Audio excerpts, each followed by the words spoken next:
An hour and a half. That's how long they made him wait, until the CEO walked in and changed everything.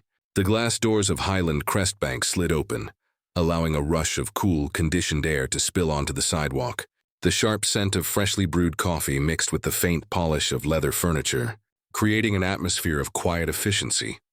Dorian Bennett stepped inside, rolling his shoulders beneath his tailored blazer. He wasn't nervous. He had walked into enough boardrooms, signed enough deals, built enough from the ground up to know he had earned his place in any room. He just needed them to see it. His meeting was set for 11 a.m. sharp. No reason to expect anything but professionalism. The bank's lobby was a careful mix of modern luxury and old-world wealth. Mahogany desks, sleek glass partitions, and gold accents that caught the light just enough to remind you that money lived here. It was a place designed to impress. The receptionist, a woman with a neatly pinned bun and an air of disinterest, glanced up as he approached. Her nameplate read, Melissa. "Welcome to Highland Crest Bank," she said, her voice clipped and automatic. "Do you have an appointment?" "Dorian Bennett," he said, placing his leather portfolio on the counter. "I have a meeting with Linda Kramer at 11. Melissa tapped at her keyboard, glancing at the screen. "You're on the schedule," she said, her voice still neutral. "You can have a seat." "She'll be with you soon." Dorian nodded, stepping back toward the seating area. He chose a chair near the floor-to-ceiling windows, where sunlight slanted across the polished floors in crisp lines. A group of sharply dressed professionals stood near the telephones, chatting about market shifts and investment opportunities. The kind of casual conversation you heard when people were comfortable, when they belonged. His fingers drummed lightly against his briefcase. 10 Eastern a.m. He was early, as he always was. The minutes ticked by. 11:05, 11:15. At first, he let it go. Banks weren't immune to delays. But after 20 minutes, he started watching the flow of people more closely. A man in a gray suit, maybe early 30s, checked in with Melissa. Less than 5 minutes later, a young banker appeared and ushered him past the frosted glass doors, leading to the executive offices. Then a woman in a cream-colored blazer arrived. No appointment, from what Dorian could tell. Just a casual, friendly conversation with Melissa before she was also led inside. His name was still uncalled. He checked his watch again. 30 a.m., something was off. Dorian's fingers tapped lightly against his briefcase as he watched people come and go. Some entered with the confidence of knowing they belonged. Easy smiles, familiar nods, handshakes exchanged with the staff. Others like him sat patiently, waiting for their turn. The difference? They were being called. He wasn't. He had been here for 35 minutes. His appointment had been scheduled. He had confirmed it twice. And yet he was still sitting in the same chair, while at least 6 other people had walked in after him and disappeared through the frosted glass doors leading to the executive offices. Still, he stayed composed. He had dealt with this kind of thing before, subtle, unspoken barriers. The kind people could easily deny. "Oh, we didn't mean to keep you waiting. It must have been a scheduling mix-up. So sorry about that. You know how busy we get." Excuses wrapped in politeness. He stood, keeping his expression neutral, and walked back to the front desk. Melissa glanced up, the same impassive look on her face. "Excuse me," Dorian said, his tone calm but firm. "Has Linda Kramer been made aware that I'm waiting?" Melissa let out a short breath, like she had been interrupted mid-thought. She tapped at the keyboard in front of her, not even making eye contact. "She knows. She's just finishing up with another client." He waited for a follow-up, some acknowledgement that she would check again, maybe offer an updated time, but she simply went back to typing. "Do you have an estimate on when she'll be available?" he asked, holding back his frustration. Melissa barely glanced at the screen before offering a shrug. "It shouldn't be much longer." Dorian exhaled slowly, steadying himself. It wasn't just what she said, it was how she said it. No urgency, no real effort to check, just another brushed-off response meant to pacify him. And then, right in front of him, he watched it happen again. A woman in a navy blue dress walked in, her designer handbag swinging at her side. She was mid-conversation on the phone, her voice carrying a light, easy tone. Melissa's posture changed instantly. Her tone softened. Her lips curved into something that actually resembled a real smile. "Good morning, Mrs. Lancaster," she said, her voice lighter, more polished. The woman gave a polite nod and barely had to pause before a young banker appeared at her side, ushering her toward the back offices. "No waiting. No questions. No being told soon." Dorian let out a slow breath. He had been here for almost an hour. She had been here for less than a minute. He turned back to Melissa. "So do appointments matter here, or is it just first come, first served?" For the first time, she looked a little uncomfortable. "I told you, sir, she'll be with you soon." There it was again, that word, soon. A delay without a deadline. A promise without commitment. A word that let people pretend they weren't doing what they were actually doing. Dorian glanced back toward the frosted glass doors. It would be easy to let it go. To sit down, wait another 30 minutes and pretend this wasn't happening. But this wasn't just about waiting. It was about something else entirely. Dorian returned to his seat, forcing himself to stay calm. He had faced worse. He had built a company from nothing, dealt with condescending investors, been underestimated in rooms full of men who thought they knew better. But this was different. This wasn't about his business plan or numbers on a spreadsheet.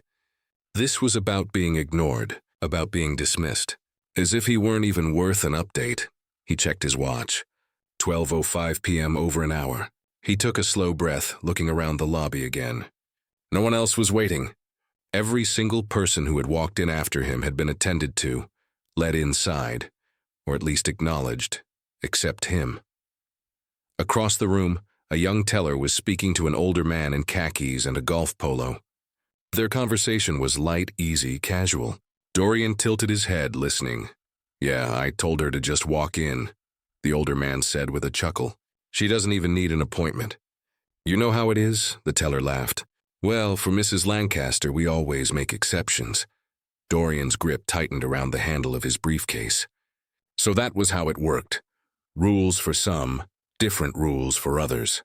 He leaned forward, resting his elbows on his knees, staring at the polished floors. This was a test.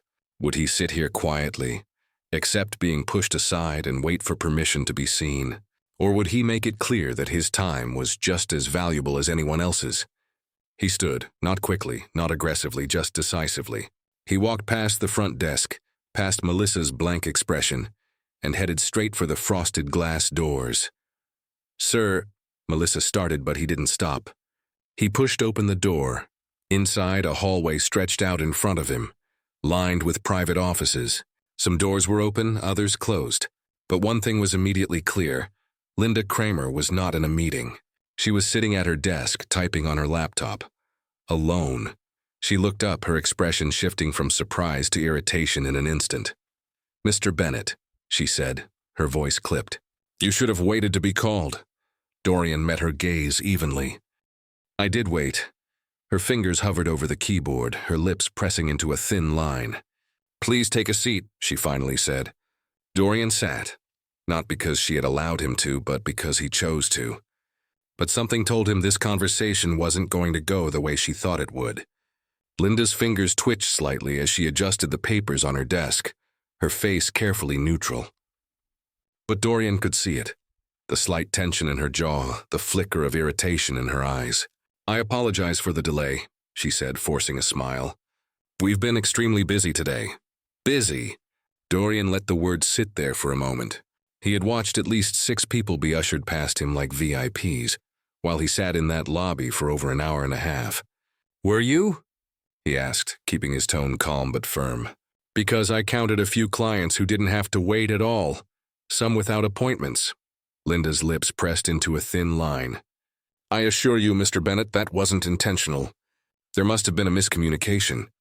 "Right, a miscommunication." Dorian exhaled through his nose, keeping his expression unreadable. "Interesting." Linda cleared her throat, clearly eager to move past the conversation. She flipped open a folder, scanning its contents. "Now let's discuss your loan application," she said, her voice regaining that polished, dismissive edge. "I've had a chance to review it, and while your finances are impressive, we do have strict criteria for approvals. Given the current lending climate, I'm afraid we'll need more assurances before we can proceed." She barely finished her sentence before the door swung open. The energy in the room shifted instantly. The hallway, which had been quiet moments ago, was suddenly filled with the low hum of voices. Not just any voices. These carried weight. 3 men stepped inside, all in tailored suits, their presence unmistakably authoritative. Dorian didn't need to guess who they were. These were the people who actually mattered at this bank. The executives, the decision-makers, the kind of men whose approval meant everything in a place like this. And at the front of them was a familiar face. Richard Langford, CEO of Highland Crest Bank, and a man who very much knew who Dorian was. Richard's sharp eyes swept the room before landing on Dorian. His face lit up with recognition. "Dorian," he said, breaking into a smile. "What the hell are you doing here?" Linda froze. Dorian stood, shaking Richard's hand firmly. "Hey, Richard. Been a while?" "It has," Richard clapped him on the shoulder. "You still running Bennett Strategies?" "Still growing it," Dorian replied smoothly. Linda stared between them, her fingers tightening around the folder in front of her. Richard turned, his easy smile fading as he looked at her. "How long has Dorian been waiting?" Silence. Linda opened her mouth, but no words came out. Dorian didn't answer right away. He let it sit, let the weight of it settle over her, over the entire room. "About an hour and a half," he said finally. Richard's face didn't change much, not in any dramatic way, but Dorian saw the way his jaw ticked slightly. "An hour and a half?" Richard repeated, his tone deceptively light. "You had Dorian Bennett waiting for an hour and a half?" Linda scrambled for words. "There was a scheduling issue." Richard didn't even look at her. His attention was still on Dorian. "You should have called me directly," he said. "I would have made sure you were taken care of." Dorian offered a small, knowing smile. "Didn't think I needed to." Richard exhaled, shaking his head. He turned to Linda, his smile now completely gone. "Linda," he said, his voice calm but final. "Step outside for a moment." Linda's face was now a shade paler than before, her hands tightening into fists before she unclenched them. "Of course," she said, standing quickly and exiting without another word. The moment the door clicked shut, Richard turned back to Dorian, shaking his head again.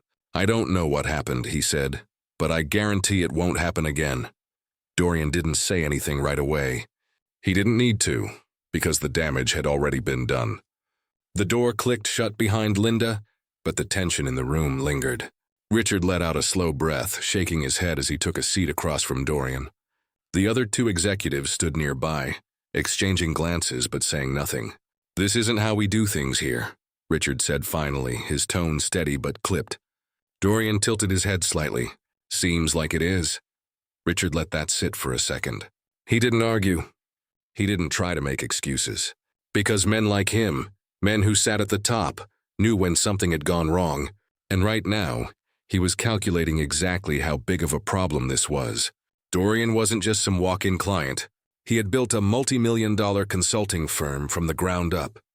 His reputation carried weight in business circles. He knew people who trusted his word. And now he had a story. Richard sat back in his chair, steepling his fingers. "Tell me what happened." Dorian didn't sugarcoat it. He told him everything. The appointment, the wait, watching others get taken in before him. He told him about Melissa's dismissive attitude, Linda's indifference, the way she tried to brush him off like he was just another name on a list. Richard didn't interrupt. The other 2 executives listened just as intently. When Dorian finished, the silence stretched for a moment. Then Richard exhaled. "I appreciate you telling me," he said. "And I'll be honest, I'm pissed." Dorian leaned back slightly. "Why?" Richard let out a short, humorless chuckle. "Because this is the kind of thing that wrecks reputations. We've worked too damn hard to build this institution's credibility, and now I have to clean up a mess I didn't even know existed." He turned to one of the executives. "Make sure Linda is off the floor immediately. We'll have a conversation later." The man nodded and stepped out without another word. Richard turned back to Dorian. "That loan application you submitted, I assume it was solid." Dorian tapped his briefcase. "See for yourself." Richard took the folder and flipped through it. He barely made it through the first few pages before shaking his head. "This shouldn't have even been a question." Another glance at one of the remaining executives. "Fast track it." I want an approval on my desk by end of the day. Dorian raised an eyebrow. Just like that? Richard met his gaze. You should have had it 2 hours ago. I'm fixing the mistake. Dorian considered that. This wasn't about generosity. It wasn't about making things right. It was about control, about damage, about ensuring that the story stopped here in this office before it bled into places Richard didn't want it to reach. And Dorian understood that game better than anyone. Still, he wasn't about to let Richard off that easy. I'll accept the approval, Dorian said, standing. But fixing this for me doesn't fix the real issue. Richard's expression didn't change, but something in his eyes flickered. We'll be having a long conversation about that, he said. Dorian grabbed his briefcase, nodding once before heading toward the door. But before he left, he made sure to meet Melissa's gaze one last time. She didn't look nearly as confident now. The summer heat pressed against Dorian's skin as he stepped outside. The bank's pristine exterior gleamed under the midday sun, but inside the cracks had already formed. This wasn't just about a loan. It wasn't even just about Linda. It was about something bigger, something that had played out in 1,000 different ways, in 1,000 different places. It wasn't always loud. It wasn't always overt, but it was there. The assumption that some people belonged in those offices while others had to wait. The quiet dismissals, the polite rejections, the carefully constructed barriers that could always be explained away. But not today. Today, someone had to face the consequences. And the next time Linda Kramer looked at a name on her appointment list, she'd think twice. Dorian checked his phone. A new email. Loan approved.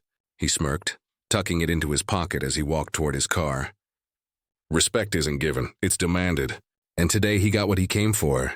If you've ever been in a situation like this, if you've ever been made to feel like your time, your presence, your business wasn't valued, speak up. Don't wait for permission. Take your seat at the table. And if they try to keep you waiting, make sure they remember why that was a mistake.